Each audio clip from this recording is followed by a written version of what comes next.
And world news tonight, Ukrainian forces are preparing for a major offensive by Russia in the eastern part of that country. Ukrainian officials have warned for days that Russian troops are amassing and resupplying to launch a major assault against the Donbas region and say that attack could come at any day. Matt Ingram joins us live in studio with the latest. Matt. Taz, when Russia withdrew its troops from the area around Kyiv last week, it said it was going to refocus its efforts on the eastern part of the country, the Donbas. That area is where Russia invaded in 2014 and already controls half of it. Now Vladimir Putin is moving to take the rest in a move analysts explain as trying to get some sort of victory ahead of May 9th, which is the day that Russia celebrates its victory over Nazi Germany during the Second World War.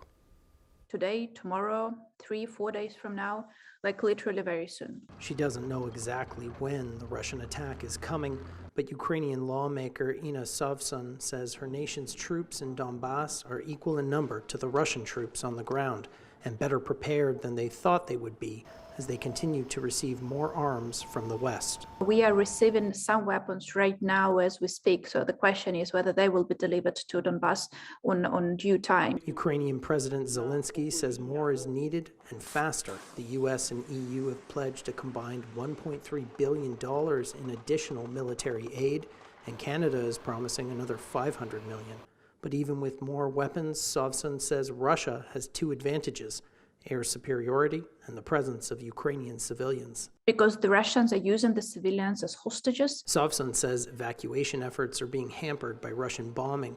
She expects civilian casualties to be high and says there's already evidence of Russia committing atrocities there. We do know of over 2,000 children being abducted from Donbas, and they're taken to Russia. We do have reports about rape taking place in those territories. They shoot indiscriminately into the living areas, destroying people's houses. Sovsun attended an emergency session of Parliament today where members adopted a resolution that recognizes Russian atrocities in Ukraine, like the mass killings of civilians in Bucha, as genocide, and asked the world to call it genocide too. You're scary because you don't know what will be next and when it will be. Vahif Markov is a web developer from Mykolaiv, a town just 30 kilometers from the fighting in the east, where he says resources are low and people continue to leave, scared they could be killed by Russian shelling. He worries the big offensive in Donbas could make the fighting near him worse. Russians try to push more tanks in Kherson, and so nobody knows their plans, and maybe they will try to push forward to Mykolaiv also. So no, right now it's not safe. He sent me these videos and photos from a small town south of Mykolaiv called Posad Pokrovsky, where fighting has left the place empty and destroyed.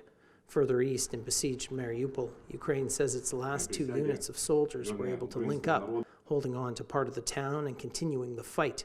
People still live here amid the rubble and Russian soldiers, though how they manage is increasingly hard to fathom.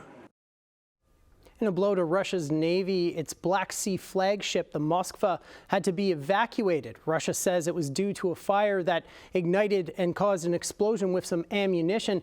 Ukraine says the fire was due to a missile that it fired at the ship. Now, Russia says the ship is being towed back to port, but in fact, the Wall Street Journal is reporting that the ship actually sunk.